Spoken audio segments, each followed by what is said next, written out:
Welcome back, and if this is your first time watching, my name is Brandon, and I sell men's clothing on eBay. This is day 86 of the What Sold series, where I show you my daily eBay sales. And at the end of the video, I'll go over my net profit for the day. Let's not waste any time, let's jump right into those sales. The first sale of the day is this vintage Stanford sweater in a adult medium. It's sold in 3 months for full price $40 plus shipping. These vintage college sweatshirts for big colleges can do really well, so keep an eye out for them. It doesn't really matter what brand they are or what tag they're on. Those can add a little bit of value, but as long as they're from the 80s or 90s, they usually sell pretty well if they are big colleges. So number 2 is this vintage Las Vegas casino t-shirt in a men's XL. This took 8 months to sell, and it sold for a full sale price of $11 plus shipping. A lot of these more basic vintage t-shirts don't really sell that well. I used to pick them up a lot because I just really liked them, but they're not great sellers. They really need to have something special going for them, or else they are going to sit around for a while. So number 3 was this pair of Lululemon pants in a men's 40 by 34. These sold in 5 days for a best offer of $52 plus shipping. These are becoming one of my favorite things to sell. They always sell between $50 and $60 as long as they don't have any flaws on them. And even if they do have flaws, they still sell for like $35 to $40. Sale number 4 was this vintage Crazy Shirts Hawaii t-shirt in a men's large. This took 9 months to sell, and it sold for a best offer of $9 plus shipping. This kind of goes in the same bucket as that other vintage shirt. If it's a more basic vintage t-shirt, if it doesn't have something really good going for it, then it probably is going to sit around for a while and sell for around $10. So number 5 was this Roar button-up shirt in a men's XL. This took 8 months to sell, and it sold for the full sale price of $15 plus shipping. I thought these used to do a lot better, like $25 to $30, but maybe the markets came down on them quite a bit. So I will look into it a little bit more to see if they're worth picking up still. But I'm still happy to get it sold for $15. That's not too bad. So number 6 was this Levi's Made and Crafted sweater in a men's XL. This took 16 days to sell, and it sold for a best offer of $24 plus shipping. Let me go ahead and show you guys the tag here. If you don't know, Levi's Made and Crafted is one of the high-end lines of Levi's. And their stuff doesn't usually sell that quickly, but it can sell for a good amount of money if you sit on it for a while. I priced this one down quite a bit because I didn't want it sitting around a while, and it ended up selling pretty quickly for $24. I think I only picked this up for a few bucks. So number 7 was this Rain Spooner Hawaiian shirt in a men's medium. This took over a year to sell, and it sold for the full sale price of $13 plus shipping. I think this one was pretty discolored around the collar, and this isn't a very great print. Usually the fishing prints aren't that good, and this is a very thin, lightweight one, which also isn't usually very desirable for the Rain Spooners. So number 8 was this Tecovas Western shirt in a men's medium. It was a denim pearl snap, and almost any Western denim pearl snap is going to do really well. This one sold in 47 days for a best offer of $35 plus shipping. This was really cool. I was so excited when I found this at the flea market. This is a Mo Better Western jacket in a men's large, and it does have that Aztec pattern there on the top. It sold in 9 days for full price $60 plus shipping.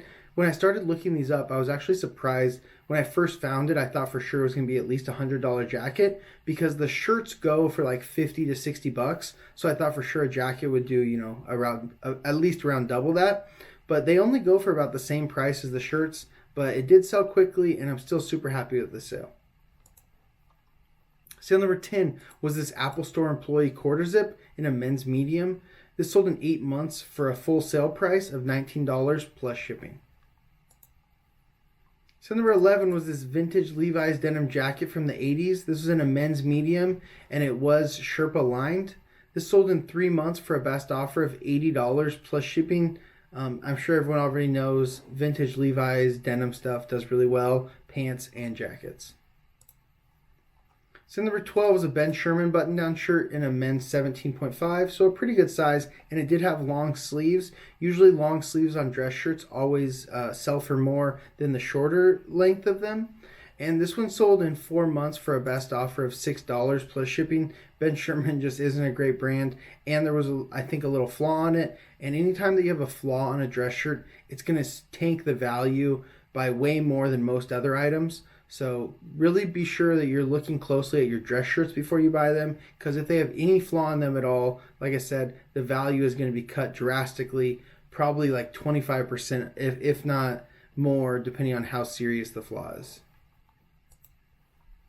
So number 13 was this Wrangler Western shirt in a men's medium. It was a pearl snap and it was a short sleeve, but it had a really good print on it, and it sold in 36 days for full price $35 plus shipping.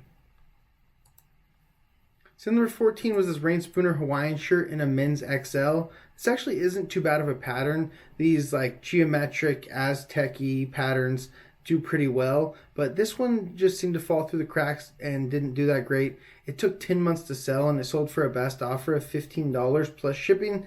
Sometimes that happens, especially with the amount of Rain Spooners that I buy and sell. They aren't all going to sell super quickly or for a lot of money, so sometimes even some good prints like this fall through and end up selling for only 15 bucks.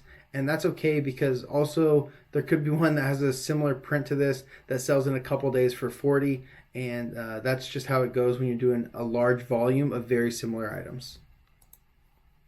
So number 15 and the last sale of the day was this Ping Golf Polo in a men's large. This sold in 2 months for a full price offer of $19 plus shipping. That's it for the sales. Let's go ahead and jump to those numbers.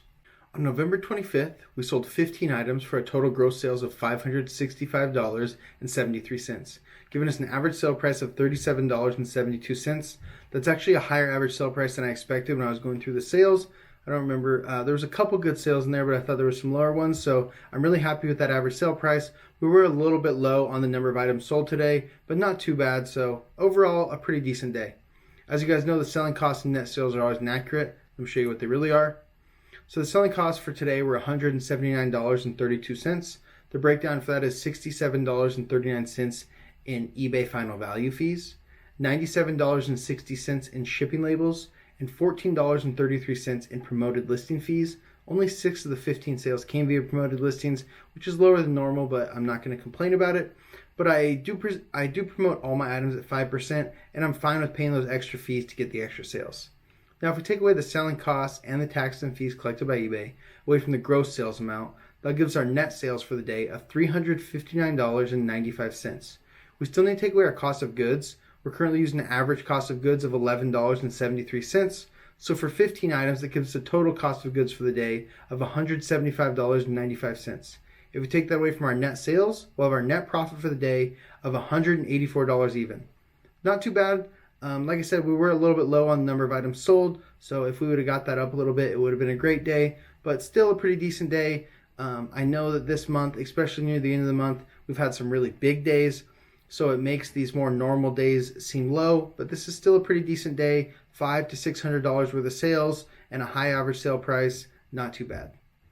That's all I have for you guys today. Thank you so much for watching. I'll see you tomorrow for day 87 of the What Sold series. Peace.